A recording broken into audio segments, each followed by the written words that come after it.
Mutton കുറുമക്ക് വേണ്ടിയിട്ട് 1/2 kilo mutton ഇട്ടിട്ടുണ്ട്.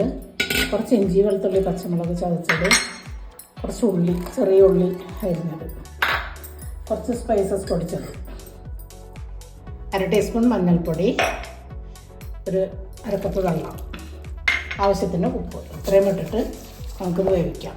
കുറുമ ഉണ്ടാക്കാൻ വേണ്ടിയിട്ട് ചട്ടി വെച്ച് കുറച്ച് വെളിച്ചെണ്ണ ഒഴിച്ചിട്ടുണ്ട്. അതിലേക്ക് ഒരു സവാള, ഇതൊന്ന് നല്ലോണം ചെറിയൊരു ബ്രൗൺ നിറം വരെ വഴറ്റിയെടുക്കും. നമ്മുടെ സവാള മൂത്തിട്ടുണ്ട്. ഇതിലേക്ക് ഞാൻ കുറച്ച് പൊടികൾ ഇടുന്നുണ്ട്.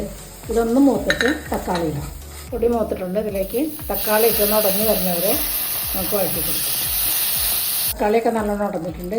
ഇതിലേക്ക് വേവിച്ച് വെച്ച മട്ടൺ, ഉരുളക്കിഴങ്ങ് വേവിച്ചത്